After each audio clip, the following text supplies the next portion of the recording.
Hello everyone, I am Santosh Kumar Misra from Smith Coaching Center.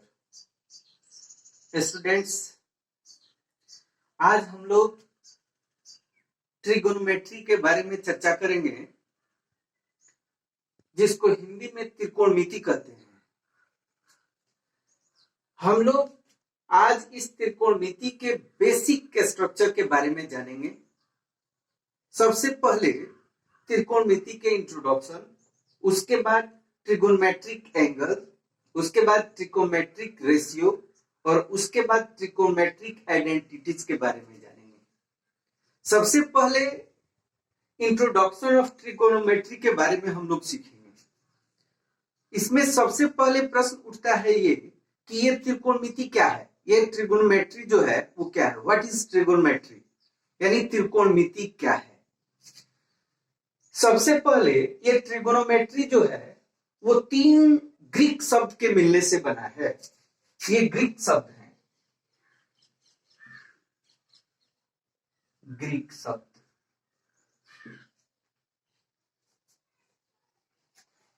Trigonometry तीन Greek शब्द के मिलने से बना है। ट्री जिसका अर्थ होता है तीन, गोन जिसका अर्थ होता है भुजा, और मेट्रॉन जिसका अर्थ होता है माप। ट्री और गोन ये दोनों को अगर एक साथ कंबाइन कर दें तो बनेगा ट्रिगोनोन, जिसको हम कहेंगे त्रिभुज की भुजा। यानी इस त्रिकोणमिति के अंतर्गत हम लोग त्रिभुज की भुजाओं और उसके कोण से संबंधित अध्ययन करते हैं। तो जैसे मैंने सबसे पहले आप लोगों से कहा है कि हम लोग इसके इंट्रोडक्शन के बारे में जानेंगे, तो यानी सबसे पहला प्रश्न उठता है कि त्रिकोणमिति है क्या। तो त्रिकोणमिति गणित की वह शाखा है जिसके अंतर्गत त्रिभुज की भुजाओं, कोणों की मापों तथा उससे संबंधित प्रश्नों का हल किया जाता है। यानी त्रिकोणमिति के अंतर्गत हम लोग किसी त्रिभुज की भुजाओं, यानी त्रिभुज में तीन भुजाएं होती हैं, तीन कोण होती हैं, उसी से संबंधित अध्ययन हम लोग करते हैं। त्रिकोणमिति जो है वो त्रिकोणमिति का उल्लेख सबसे पहले बेबीलोन और मिस्र में हुआ। यहां पे मैंने लिखा भी है कि त्रिकोणमिति का उल्लेख प्राचीन काल में, मतलब बहुत पहले पुराने समय में मिस्र और बेबीलोन में मिलता है। यानी जो प्राचीन काल के जो खगोलविद थे, वे लोग इस त्रिकोणमिति का प्रयोग जो है वो पृथ्वी से तारों और ग्रहों की दूरियां माप करने में करते थे। यानी प्रश्न उठता है कि त्रिकोणमिति का उपयोग जो है वो किस वर्ग में किया जाता है, इसका उपयोग, इसका यूज जो है वो कहाँ किया जाता है, ये भी जानना बहुत ही जरूरी है। तो त्रिकोणमिति जो है, इस त्रिकोणमिति का प्रयोग जो है, जो पहले के खगोलविद थे वे लोग इस त्रिकोणमिति का उपयोग पृथ्वी से तारों और ग्रहों के बीच की दूरियां माप करने के लिए, ज्ञात करने के लिए करते थे। यानी मॉडर्न टाइम में भी इस त्रिकोणमिति का उपयोग है, लेकिन वो कहां पे किया जाता है। हम लोग सब चीज जानते हैं कि त्रिकोणमिति का यूज हम लोग कहां कहां करते हैं, लेकिन सबसे पहला प्रश्न ये उठता है कि मॉडर्न टाइम में, मतलब अभी इस मॉडर्न टाइम में भी इंजीनियरिंग और भौतिक विज्ञान में उन्नत विधियां जो है त्रिकोणमितीय संकल्पनाओं पर आधारित है। यानी हम लोग देखते हैं अपने दैनिक जीवन में, हम लोगों को घर बनाना होता है तो हम लोग किसी इंजीनियर के पास जाते हैं और अपने घर का मैप बनवाते हैं। तो जब इंजीनियर घर की मैप को बनाता है तो उस समय एक प्लेन पेपर के ऊपर आपके घर के डायग्राम को बना देता है और उसमें वो पूरा पता कर लेता है कि कहां पे क्या चीज रहेगा, कितना सामान उसमें लगेगा, कहां पे किस चीज को एडजस्ट किया जाएगा। ये सारा देन जो है वो त्रिकोणमिति का ही है। यानी ट्रिगोनोमेट्री से ही ये सारी मतलब कल्पनाएं जो है वो कर लेता है। नेक्स्ट अब हम लोग त्रिकोणमिति को विशेष रूप से जानने के पहले इस ट्रिगोनमेट्रिक एंगल्स के बारे में भी थोड़ा जान ले तो बहुत अच्छा होगा। चलिए हम लोग एंगल्स के बारे में थोड़ा सा देखते हैं। ये एंगल्स जो है, जैसे मैंने यहाँ पे लिखा है कि एक ही आदि बिंदु वाली दो किरणों से बनी आकृति को कोण कहते हैं। जैसे ये दो किरणें हैं, एक OI और एक OX। ये दो किरणें एक बिंदु O पे मिलती हैं, तो इनके बीच के ये झुकाव को, ये जो झुकाव बनता है, इसी को हम लोग कोण कहते हैं।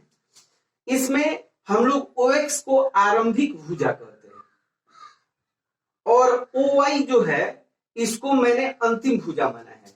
यानी OX जो है स्थिर भुजा है, तो स्थिर भुजा को हम लोग आरंभिक भुजा कहेंगे और OY जो है वो अंतिम भुजा है। यानी ये कोण जो बनता है, कोण जो होता है वो दो तरह का कोण हम लोग अध्ययन करते हैं। मैथमेटिक्स में हम लोग दो तरह के कोणों के बारे में जानते हैं। एक होता है ज्यामितीय कोण। तो ज्यामितीय कोण के अंतर्गत हम लोग 0 डिग्री से लेकर 360 डिग्री तक जानते हैं। लेकिन जो ट्रिगोनमेट्रिक एंगल है यानी त्रिकोणमितीय कोण जो है वो ज्यामितीय कोण से डिफरेंट है, अलग है। यानी त्रिकोणमितीय कोण जो होता है वो 0 डिग्री से लेकर के 360 डिग्री तक होता है, लेकिन ये हमेशा धनात्मक होता है, हमेशा पॉजिटिव होता है। परंतु त्रिकोणमितीय कोण जो है वो ज्यामितीय कोण से भिन्न होता है, क्योंकि ये धनात्मक भी हो सकता है और ऋणात्मक भी हो सकता है। यानी पॉजिटिव भी होता है और निगेटिव भी होता है। तो त्रिकोणमिति में दो किरणों में, त्रिकोणमिति में मतलब जो ये एंगल बना, तो अगर त्रिकोणमितीय कोण के बारे में हम लोग जानेंगे तो त्रिकोणमितीय जो एंगल्स बनते हैं उसमें दो किरणों में से एक भुजा को स्थिर मानकर और दूसरी जो भुजा है यानी किरण जो है उसको एंटी क्लॉकवाइज, यानी एंटी क्लॉकवाइज और क्लॉकवाइज ये दोनों क्या चीज है। तो क्लॉकवाइज हुआ मतलब घड़ी की सुई की दिशा। जैसे अगर घड़ी है तो घड़ी जो है तो घड़ी की सुई ऐसे नाचती है, तो ऐसी दिशा जो है, जो घड़ी की दिशा में मतलब घड़ी के सुई की गति की दिशा में जो एंगल बनता है उसको क्लॉकवाइज बोलेंगे। और जो घड़ी की सुई की दिशा की विपरीत दिशा जो होगी तो उसको हम लोग एंटी क्लॉकवाइज कहेंगे। तो वही त्रिकोणमिति में जो एंगल बनता है उन दो किरणों में अगर एक भुजा को स्थिर मानकर दूसरी किरण को एंटी क्लॉकवाइज घुमाने पर बना कोण धनात्मक होता है।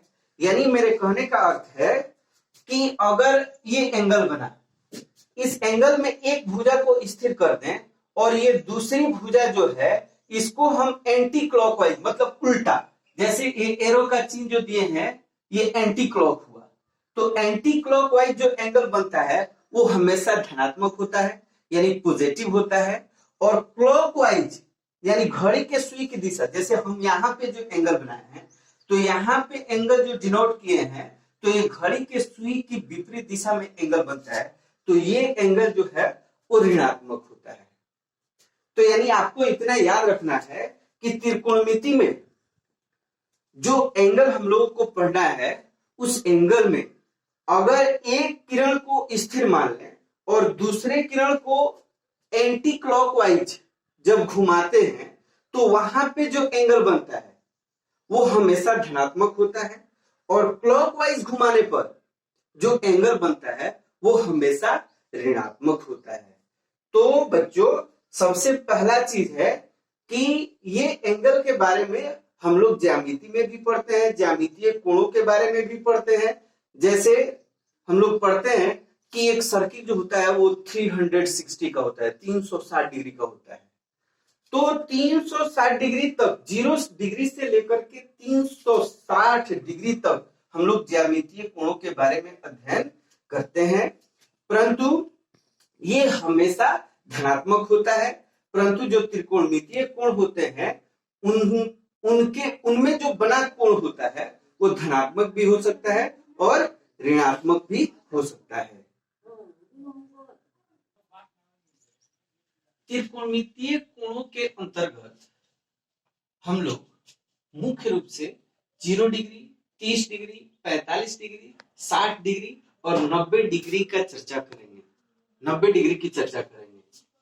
त्रिकोणमितीय अनुपात, किसी समकोण त्रिभुज में उसके न्यून कोण के सापेक्ष, किसी समकोण त्रिभुज में उसके न्यून कोण के सापेक्ष, यानी समकोण त्रिभुज कहते हैं वैसा त्रिभुज जिसका एक कोण 90 डिग्री का हो। अर्थात यहाँ पे angle B equal to 90 degree है, तो इसलिए एंगल ए और एंगल सी जो है वो एक्यूट एंगल है, न्यून कोण है, एक्यूट एंगल है। तो यहाँ पे है कि किसी समकोण त्रिभुज में उसके न्यून कोण के सापेक्ष भुजाओं के अनुपात को त्रिकोणमितीय अनुपात कहते हैं। तो ये त्रिभुज की 3 भुजाएं हैं, यानी यहाँ पे त्रिभुज एबीसी में angle B equal to 90 degree है, अतः त्रिभुज एबीसी की तीनों भुजाओं में, जैसे एबी, बीसी और एसी, ये तीनों भुजाओं में दो भुजाओं को लेकर निम्नलिखित अनुपात बनाया जा सकता है। कौन सा अनुपात आप बना सकते हो? जैसे AB by AC, AB by BC, उसी तरह फिर BC by AC, BC by AB, फिर AC by AB and AC by BC. यानी हम 1 2 3 4 5 एंड 6, यानी टोटल 6 जो है भुजा, इन तीनों भुजाओं से हम कुल 6 त्रिकोणमितीय अनुपात को लिख सकते हैं। अतः कुल त्रिकोणमितीय अनुपात 6 होता है, जिसे हम साइन, कॉस, टैन, कॉट और कॉट, सेक तथा कोसेक से निरूपित करते हैं।